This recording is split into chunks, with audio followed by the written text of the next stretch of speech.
अस्सलाम वालेकुम, welcome test with style में मेरी प्यारी यूट्यूब फैमिली। कैसे हो, क्या हाल चाल है? उम्मीद करती हूँ कि सब खैर खैरियत से होंगे। मैं भी ठीक हूँ अल्हम्दुलिल्लाह। आज मैं आपके साथ जो वीडियो शेयर करूँगी ये है लहसुन की ईद स्पेशल।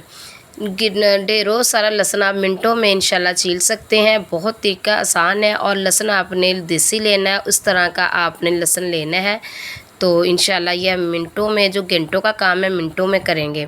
इतना आसान तरीका मैं आपके साथ शेयर करूंगी और लहसुन आप साल 6 माह तक भी महफूज कर सकते हैं, तो ज़रा भी ख़राब नहीं होगा। ना तो हम इसको धूप में छीलेंगे, ना इसको ऑयल के साथ छीलेंगे और ना ही हम इसको गर्म पानी में डाल के इसको छीलेंगे। मैं तो आसान सा तरीका आपके साथ शेयर करूंगी, तो वीडियो को लाजमी अंत तक देखिएगा। इस तरह आपने इसके जवे जो है अलग कर लेने हैं हाथों के साथ अच्छे से तोड़ के ना। तो अगर आपको कोई लगे कि इसमें कोई ख़राब है तो वो आपने निकाल के बाहर फेंक देना है, ठीक है। अगर कोई भी कली जवा हमारा इसमें ख़राब होगा ना तो हमारा लहसुन भी ख़राब हो सकता है। ताकि आपने लहसुन जो भी है ना अच्छे से आपने इसको चेक कर लेना है, जो ख़राब हो तो वो निकाल लें। लेकिन आजकल ताज़ा लहसुन है तो ख़राब कम ही होता है ना। तो इस तरह मैंने दोनों हाथों की मदद से 1 किलो लहसुन जो है ना उसको मैंने सारा ही परात में डाल लिया। इसकी कलियाँ जो हैं अलग कर ली हैं। अब इसकी हम करेंगे सफाई, क्योंकि ईद पे इतनी गर्मी होगी और जब हमने तरह तरह की रेसिपी बनानी है तो लहसुन का इस्तेमाल तो बहुत ज़्यादा होगा। जब आपने उस वक़्त घंटा लगाना है लहसुन छीलने में, क्यों ना हम पहले से ही हम अपनी ईद की तैयारियां कर लें। तो पहले से आप ढेरों सारा लहसुन छील के आप फ्रीज़ कर सकते हैं। ये इंशाल्लाह ख़राब भी नहीं होगा। इस तरह अगर आप छील के रखेंगे और टाइम भी बच जाएगा और आपको खाना बनाने में आसानी भी हो जाएगी। तो इस तरह जिस तरह आपकी बहन आपको बता रही है तरीका, आपने ज़रूर इस तरह करना है तो इंशाल्लाह ज़रा मुश्किल नहीं होगी, ज़रा आपके हाथों में दर्द नहीं होगा, ज़रा तकलीफ़ नहीं होगी, ज़रा थकावट नहीं होगी।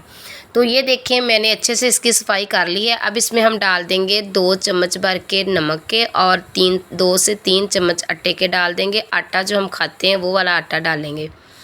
अच्छी तरह आपने दोनों हाथों से इसको मिक्स कर लेना है, ठीक है। और जो आपके पास रफ़ कोई सा भी कपड़ा हो एक्स्ट्रा, उसमें आपने क्या करना है, डाल लेना है लहसुन को, ठीक है। आप ढेरों लहसुन इस तरह अगर छीलेंगे ना तो इंशाल्लाह बहुत ही जल्दी ये ना लहसुन छीला जाएगा। तो ज़रूर आपने इस तरह ट्राई करनी है और बहन को दुआ में याद रखना है। और आपने मुझे ये बताना है कि आपको ये मेरा बताया हुआ तरीका किस किस को अच्छा लगा है और किस किस ने ये जो मैंने वीडियो बनाई है तो ट्राई किया और किस किस से ये बिल्कुल ट्राई करने से ना माशाल्लाह लहसुन छीला जा चुका है। ये देखें आपने इस तरह का फ़र्श होना चाहिए। दोनों हाथों से आपने इसको मसलना है और अच्छी तरह मसलते मसलते रहना। तकरीबन ये आपने 5 मिनट तक इस तरह ही मसलना है। और याद रखें इस तरह का फ़र्श होना चाहिए। तो आपने इस तरह दोनों हाथों से इसको मसलते रहना, रगड़ते रहना है। तो इंशाल्लाह मैं आपको अभी दिखाती हूँ कि क्या सूरत हाल है लहसुन की।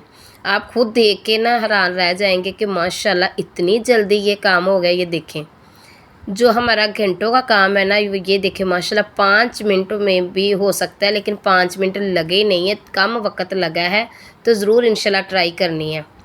तो बहन को ज़रूर आपने कमेंट में बताना है, ठीक है। तो आप ये खुद देख सकते हैं कि सारी माशाल्लाह कलियाँ जो है ना, छिलका जो उतर चुका है और कलियाँ वाइट सी नज़र आ रही हैं आपको, ये देख लें माशाल्लाह। तो अब इसको मैंने परात में निकाल लिया। अब इसकी हम करेंगे सफाई। और जो हमारी कलियाँ बच चुकी हैं ना उसको हमने फिर इसी तरह ना कर लेना है। कुछ ही बची हैं तो उसको भी आपने इस तरह दोबारा फिर आपने कपड़े में डाल के ना तो आपने इसको मसल लेना है, तो इंशाल्लाह वो भी हो जाएगा। अब इसको हमने अच्छे से सफाई करनी है, इसके ऊपर से छाट लेना है और जो कलियाँ हैं वो अलग हो जाएगी, लहसुन अलग हो जाएगा, हमारा छिलका वगैरह जो है वो हम इसमें से निकाल के सफाई कर लेंगे। ये देखिए मैंने लहसुन की अच्छे से सफाई कर ली है। और देख लें आप, ये माशाल्लाह सिर्फ 10 मिनट में मैंने 1 किलो लहसुन जो है छील लिया है। अगर आपको ये मेरा बताया हुआ तरीका अच्छा लगा है तो प्यारा सा कमेंट करना, बहन को दुआ में याद रखना। चैनल पे न्यू है तो चैनल को सब्सक्राइब कर दे, वीडियो को लाइक कर दे, शेयर कर दे। दुआ में बहन को याद रखना। अल्लाह हाफिज़।